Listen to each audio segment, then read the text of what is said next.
Welcome to Mortality Matters, a podcast about conceptual issues in the philosophy of death and the meaning of life. I am your host, Matthew Jernberg.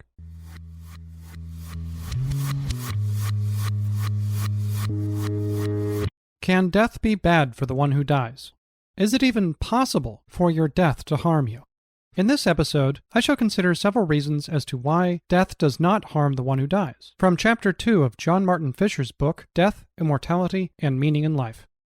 In this chapter, Fischer is building off of the supposition that he made in the earlier part of this chapter, in which he argued that death consists in the permanent cessation of the life of the one who dies. Further supposing that there is no afterlife, and that death is a kind of experiential blank in which there is nothing it is like to be dead, multiple challenges arise as to the possibility of its harm. Given that death is an experiential blank, how can you be harmed by what you cannot even experience? That is the first challenge. The second challenge considers the timing of mortal harm. If death is bad for you, when is it bad for you? When does the badness of death occur? Presumably, either before, during, or after you die. To this point, one might consider a quote from Epicurus, who gave the following argument, quote, "So death, the most terrifying of ills, is nothing to us, since so long as we exist, death is not with us. But when death comes, then we do not exist. It does not then concern either the living or the dead, since for the former it is not, and the latter are no more." End quote.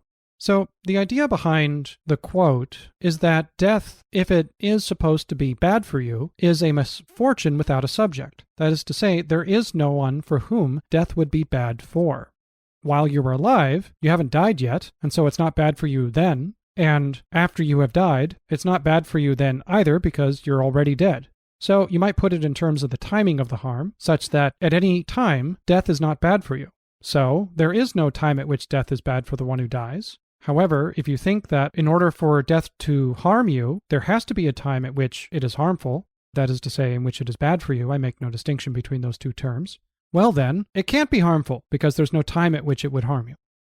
So that's the timing challenge to those who do think that death does harm the one who dies. So if you wish to resolve the timing puzzle, you have to identify the time at which death does harm the one who dies, if there is a time at all.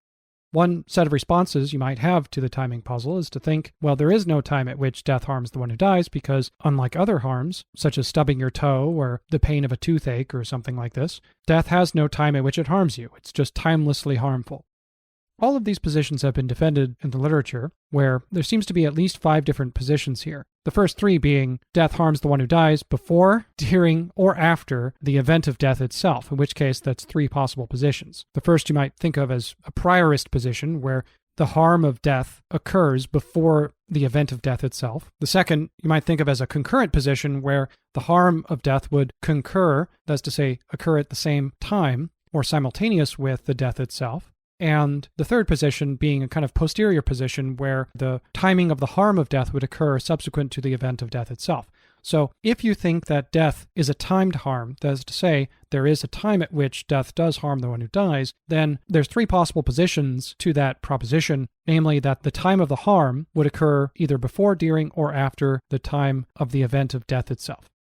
Alternatively, you might also think that the time of the harm of death may be always the case. Suppose it's always true that when you die, it's harmful to you. That would be kind of like an eternalist position. And then the 5th possible position is to deny that death has a time at which the harm would occur to you, that the nature of mortal harm itself is timeless. This is a different position which denies that mortal harm has a time associated with it to begin with. Of course, each of these positions would need to be motivated in order to argue that mortal harm is possible, and yet the challenge from Epicureanism is so strong that in order to affirm the common sense view that death does harm the one who dies, one must first identify the timing at which it would be so harmful. The third challenge considers our own attitudes regarding our own death, how we may fear its approach or lament the deaths of others, and yet we seem to have these asymmetrical attitudes about the future as we do about the past. So there's a quote from Lucretius that Fischer includes in this chapter. Quote, "Look back again to see how the unending expanse of past time before we are born has been nothing to us. For nature holds this forth to us as a mirror image of the time to come after our death. Is there anything terrible there? Does anything seem gloomy? Is it not more peaceful than any sleep?" End quote. So the idea here is we seem to have these kinds of fears about the future, specifically about our future death. And yet we are not really afraid or have any kind of similar sense of regret or remorseful attitudes about our late birth. You might think about all of the time of history that occurred before you were born, and it should come as some comfort to you that you really are, most of us tend to be fairly ambivalent about that time. We're not remorseful over the fact that we weren't born thousands of years prior to whatever your birthday would be, even though potentially we could have missed out on quite a lot of interesting and good experiences that would have been possible had we been born significantly earlier. However, so Lucretius's argument goes, the past and the future are not relevantly different. There's no dissimilarity between the past and the future, which would render it rational for us to fear our own death in the future, but not also then rational to lament our late birth, that we weren't born earlier so as to not miss out on the positive experiences that could have been acquired in the past. And so instead of lamenting our past, we should adopt an attitude about the future as we presently do about the past, and not be too concerned about our upcoming death and all the time and all the possible experiences which could be positive, which we may have if we were to die later. And so the idea behind these symmetry arguments from Lucretius is to try to comfort you. So the thought behind both Lucretius and Epicurus's way of thinking is to try to calm our irrational anxieties. These are anxieties that we may have about the inevitable, specifically about our own death, which there's no reason to have these anxieties or have any of these fears because they're not based in anything rational. So that's the ideas. And insofar as we can think about how we're not going to be around when we die, this should provide us with some comfort as to calm our anxieties about our own mortality. So the Epicurean is not merely engaged in a rational exercise by which he can demonstrate theoretically that death does not harm the one who dies, and there's no reason to fear death, but also to engage in a kind of therapy of our desire, that we would desire to have immortal lives. This is an irrational desire. We shouldn't have this desire. Or further, that we would have anxiety about our own death. And so it's an attempt to kind of come to grips and to achieve a kind of tranquility about one's own mortality, presuming, of course, that they are correct. So the Epicurean denies that death is bad for the one who dies, and further, there is no reason to fear death, as it doesn't harm you. So presumably we should only fear that which is harmful. So one reason you might fear death is, well, you might be imagining what it's like to be a corpse, laying in the ground, perhaps having worms eat you. There's a mistake in that, right? So people who are dead are not conscious corpses. There's nothing it's like to be dead. You just don't exist. So if the source of your fear is to be trapped in a box or to be eaten by worms or something, those are really only dangers if you were alive and conscious. So being eaten by worms doesn't actually harm a corpse, because the corpse can't experience anything. However, there may be other reasons to fear your own death, not based in imagining what it's like to be a corpse, but based in other kinds of rational considerations, such as missing out on the goods of life. Furthermore, Epicureanism may have its own problems, and there may be other reasons to reject it. Fischer considers a hypothetical hermit who has no family to care for him, and in fact no one cares for him or about him. He happens to be walking along a train track and sees a train coming. The train is traveling incredibly quickly and will kill him instantly and painlessly if he doesn't get out of the way. Now imagine yourself as the hermit. You're walking down the train tracks and you happen to see the train coming. So consider to yourself, if you were Epicurean, would you have reason to get off the train tracks? Well, you might think, of course, it would be very painful to be hit by the train. But suppose for the moment that you know for certain that the death would be instantaneous and be painless. I'm not exactly sure how you could know this for certain, but the point is to try to eliminate that as a variable from the hypothetical so we can focus on what reasons you have to continue to live.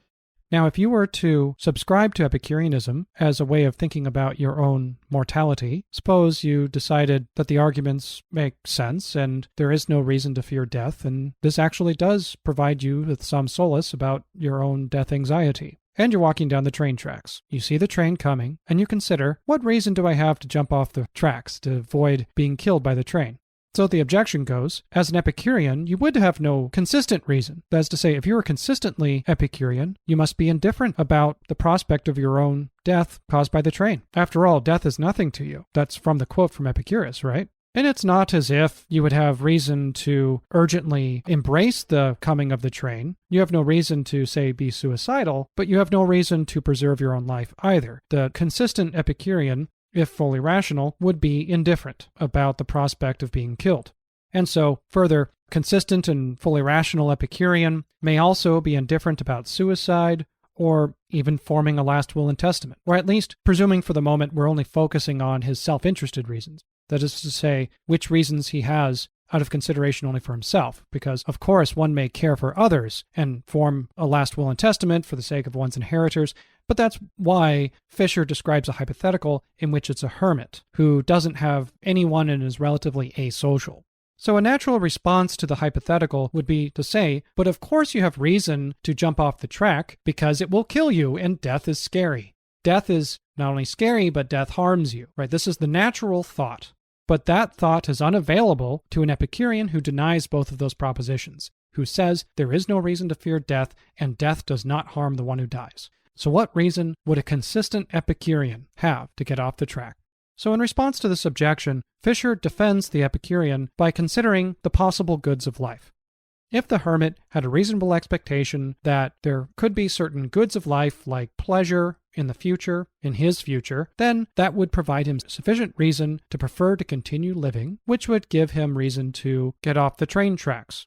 Now, one point I haven't mentioned was that Epicurus was a hedonist. That is to say, he thought that ultimately what made good things good was pleasure, and what made bad things bad was pain.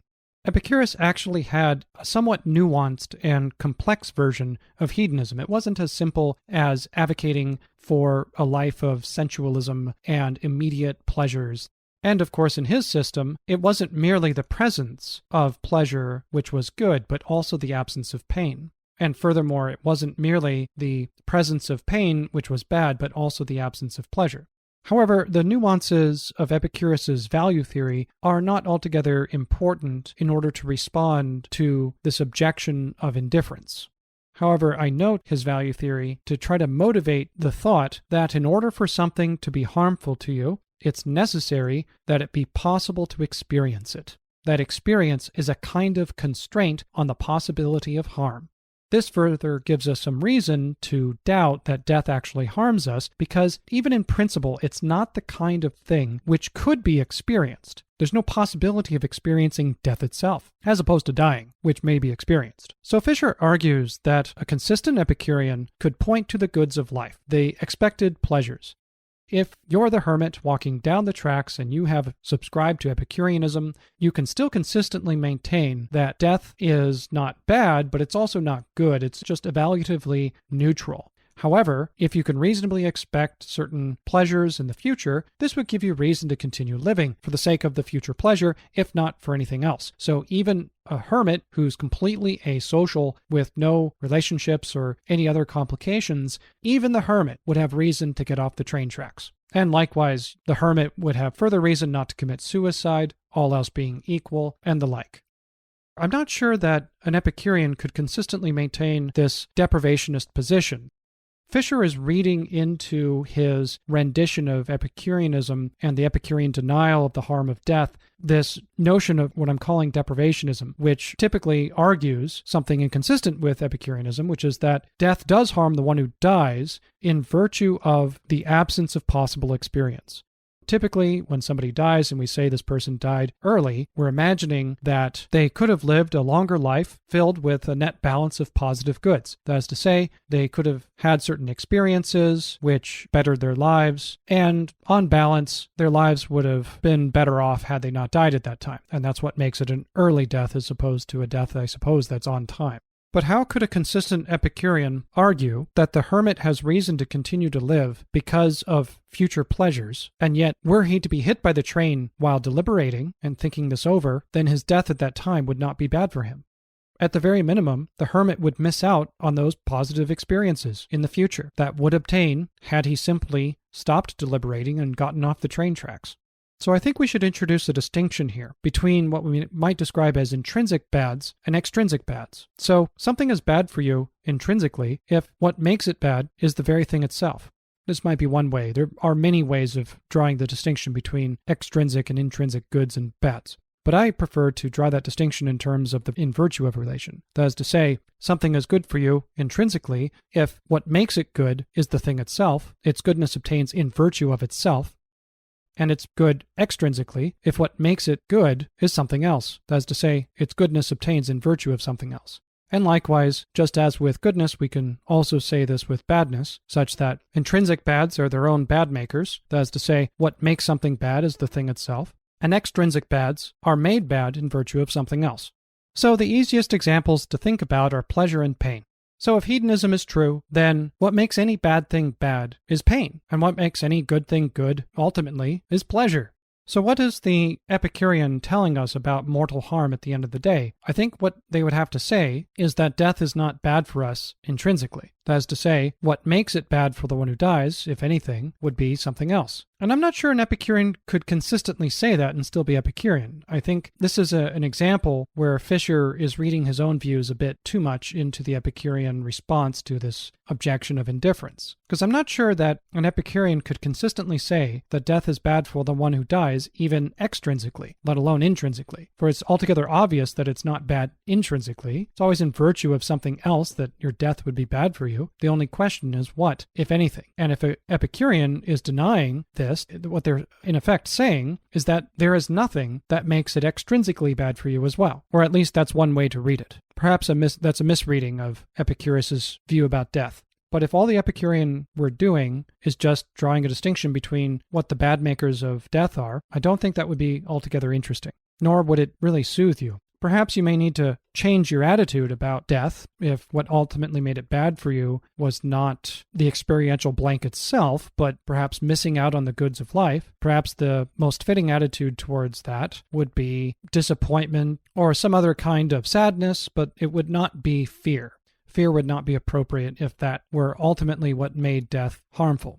So returning to the hermit, if you're the hermit standing on the train tracks, seeing the train approaching, and deliberating about whether to get off the train tracks and to save your own life, if the possibility or reasonable expectation of your own future pleasures is what gives you reason to live, and death is incompatible with that, you can't experience future pleasures if you're dead, then it seems to me as if those future pleasures then give you reason not to die, and in turn, in virtue of those future pleasures, were the train to hit you while you were deliberating, and were you to die, that death would be bad for you in virtue of the absence of those future pleasures. If that's the case, then death does harm the one who dies, and the Epicurean view that death is harmless is false. Death, then, would not be neutral evaluatively. So I think there's some tension here in Fischer's response to this indifference objection. I'm not sure that an Epicurean can consistently maintain that death is harmless while also arguing that the possible goods of life give us reason to continue to live and to prefer to continue to live.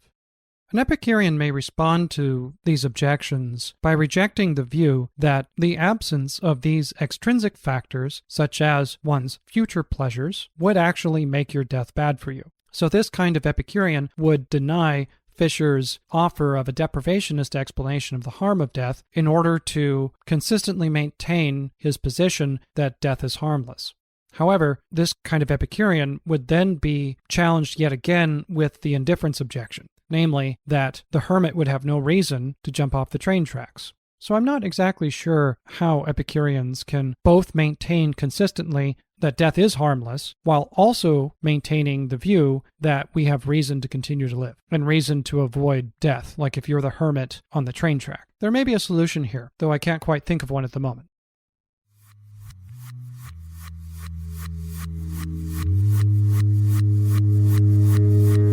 All right, so in this episode, we asked whether it's even possible for death to harm you. We considered some challenges to the common sense view that death does harm you, namely that death cannot be experienced and hence it cannot harm you. Further, there is no time at which death is bad for the one who dies. And thirdly, one should feel about one's own death the same way one feels about one's own birth, indifference. And last, we considered the Epicurean response that death is harmless. In response to the Epicurean denial that death is harmful, we considered the indifference objection that were Epicureanism true, then there would be no reason to not be indifferent to one's own death, that there would be no reason for the hermit to get off the train tracks, even to save his life. In subsequent episodes, we'll go into much more detail about the challenges to the proposition that death does harm the one who dies. And please, don't forget to correct all mistakes in the comments.